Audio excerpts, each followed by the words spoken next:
कधी आणलं नाही आणि विकासामध्ये आणणारही नाही. कारण शेवटी लोकप्रतिनिधी जे आहेत हे लोकांना मूलभूत सोयीसुविधा देण्यासंदर्भात DPDCमध्ये प्रश्न मांडत असतात. त्यामुळे त्यांना त्यांच्या प्रश्नांना न्याय देणं हे शासनाची जबाबदारी आहे आणि ती आम्ही पार पाडतो. आजच्या जिल्हा नियोजन बैठकीमध्ये 2026-27चं जे आर्थिक बजेट आहे त्याला मान्यता दिलेली आहे आणि त्याचबरोबर अनेक विषयांवर चर्चा झालेली आहे. त्यामध्ये अतिक्रमणमुक्त मुंबई, झोपडपट्टी मुक्त मुंबई, SRA क्लस्टरला प्राधान्य देणं, त्याचबरोबर ज्या आपल्या शासकीय यंत्रणा आहेत त्यांना जेवीमध्ये घेणं आणि जेवीच्या माध्यमातून रखडलेले जे प्रकल्प आहेत त्यांना मार्गी लावणं.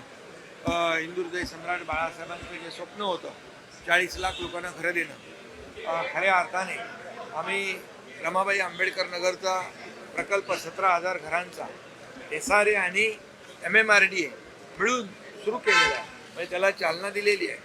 त्यामुळे भविष्यामध्ये झोपडपट्टी मुक्त मुंबई, खड्डेमुक्त मुंबई, प्री मान्सून वर्क याच्यावर देखील चर्चा झाली. पावसाळ्यापूर्वी करण्याची कामं सर्व यंत्रणांना सूचना दिलेल्या आहेत की कुठल्याही परिस्थितीमध्ये पावसाळ्यामध्ये खड्ड्यांचा त्रास लोकांना होता कामा नये. पहिल्या फेजमधलं 31 मेपर्यंत सगळे कॉन्क्रीटचे रस्ते कंप्लीट होतील.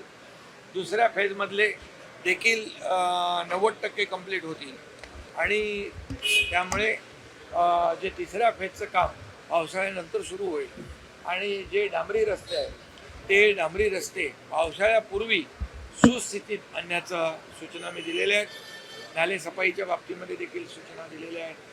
ज्या ठिकाणी पाणी वॉटरलॉगिंग होतं, पाणी साचतं, ते स्पॉट देखील माहिती आहे आणि त्यामुळे तिथं देखील मोठ्या प्रमाणावर यंत्रणा बसवण्याच्या सूचना दिलेल्या आहेत.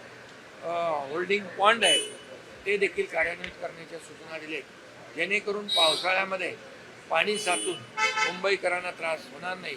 या सर्व सूचना दिल्या. सर्व यंत्रणांनी त्याच्यामध्ये एक टीम बनून काम करावं अशा प्रकारचे निर्देश दिलेले आहेत. त्याचबरोबर मोकळे फुटपाथ हे लोकांसाठी चालण्यासाठी आहे आणि म्हणून महापालिका आयुक्तांना मी सांगितलेलं एक स्पेशल ड्राईव्ह घेऊन हे सगळे फुटपाथ जे आहेत हे फुटपाथ लोकांना चालण्यासाठी असले पाहिजेत आणि हे फुटपाथ सुस्थितीत असले पाहिजेत, फुटपाथ सुरक्षित असले पाहिजे. यासाठी बजेटमध्ये एक वेगळी तरतूद करण्याच्या देखील सूचना दिलेल्या आहेत, जेणेकरून मुंबईतले सगळे फुटपाथ आपल्या मुंबईकरांना चालण्यासाठी मोकळे राहतील आणि सुरक्षित राहतील. नक्कीच या बाबतीमध्ये देखील निर्णय घेतलेला आहे आणि त्यामुळे प्रदूषण मुक्त मुंबई, दादरचा शिवाजी पार्कचं प्रदूषणच्या बाबतीमध्ये IITची नेमणूक केलेली आहे. पण मुंबईतले संपूर्ण मुंबई प्रदूषण मुक्त झाली पाहिजे, प्रदूषण कमी झालं पाहिजे. यासाठी जे काही नॉर्म्स ठरवलेले आहेत त्याची अंमलबजावणी काटेकोरपणे प्रभावीपणे केली पाहिजे अशा सूचना मी दिलेल्या आहेत. त्याचबरोबर जे खाजगी डेव्हलपर आहेत त्यांनी सगळ्या सूचना नियम पाळले पाहिजेत. मग स्प्रिंकलर असतील, त्याचबरोबर जे त्यांना इमारतीला नेट लावून ते सुरक्षित करणे किंवा धूळ मुक्त करणे, मॉनिटरिंग सिस्टीम जी आहे ती देखील आपण हे केलेलं आहे. आणि त्यामध्ये खाजगी डेव्हलपर आहेतच, परंतु ज्या शासकीय यंत्रणा काम करत आहेत, MMRD आहे, MSRDC आहे, BMC असेल, इतर जे काही प्रकल्प करतात त्यांना देखील ते लागू प्रभावीपणे करण्याच्या सूचना दिलेल्या आहेत, जेणेकरून प्रदूषणाची पातळी कमी होईल आणि त्याचा फायदा लोकांना होईल. साहेब, बांगलादेशीचा मुद्दा आज उपस्थित केला. बांगलादेशी जे रखडलेले प्रकल्प जे आहेत त्याचा पुनर्विकास झाला पाहिजे, याला मोठ्या प्रमाणावर चालना देण्याच्या सूचना ऑलरेडी आपण ती पॉलिसी केलेली आहे. त्यामुळे SRAचं पण क्लस्टर केलं आहे आणि धोकादायक इमारतींचं देखील क्लस्टर केलेलं आहे.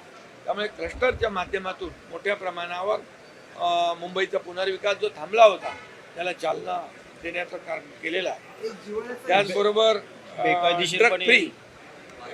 ड्रग फ्री मुंबई ही देखील केली पाहिजे आणि जे ड्रग ॲडिक्ट मुलं आहेत कोणी असतील त्यांचं रिहॅबिलिटेशन सेंटर प्रत्येक महापालिका counselling centre D addiction centre जे आहे ते प्रत्येक महापालिकेच्या हॉस्पिटलमध्ये कक्ष सुरू करण्याच्या सूचना दिलेल्या आहेत. त्याप्रमाणे महापालिका आयुक्त आणि शासकीय हॉस्पिटल ते देखील आपल्याला करतात. फेरीवाल्यांनी देखील या ठिकाणी त्यांची पॉलिसी ठरेपर्यंत कोर्टामध्ये मॅटर आहे ते नागरिकांना त्रास होणार नाही अशा प्रकारचा आपला व्यवसाय त्यांनी करावा. नागरिकांना कुठली गैरसोय होणार नाही याची काळजी त्यांनी घेतली पाहिजे. त्या बाबतीत देखील प्रभावी अंमलबजावणी करण्याच्या सूचना मी दिलेल्या आहेत. त्याचबरोबर बांगलादेशींचा मुद्दा आलेला होता. बेकायदेशीर बांगलादेशी त्याचबरोबर वाहतूक कोंडीचा विषय जो आहे वाहतूक कोंडीवर देखील उपाययोजना झाल्या पाहिजे या संदर्भात देखील सर्व यंत्रणांना सूचना या ठिकाणी दिलेल्या आहेत. त्याप्रमाणे ते काम करतील आणि नागरिकांना वाहतूक कोंडीचा त्रास होणार नाही याची काळजी घेतील. त्याचबरोबर ज्या मुंबईमध्ये toilet on wheel pink toilet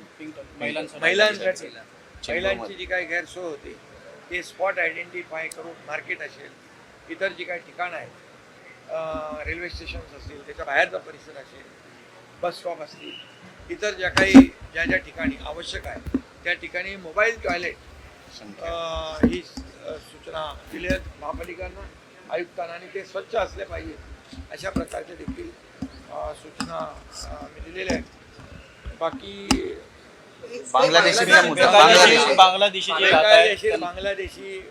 जे काही लोक राहत आहेत घुसखोरी करून त्यांना तात्काळ शोधून काढणे या बाबतीमध्ये जिल्हाधिकारी आणि पोलीस यंत्रणा यांना सूचना दिल्या. त्यांचे आधार कार्ड दिले असतील तर ते रद्द करणे, जी कागदपत्र दिली असतील तर ती त्यांनी मिळवली असतील तर ती सगळी रद्द करून बांगलादेशींना बाहेर काढणं या संदर्भातला देखील चर्चा आजच्या DPDची बैठकीमध्ये झालेल्या आहेत.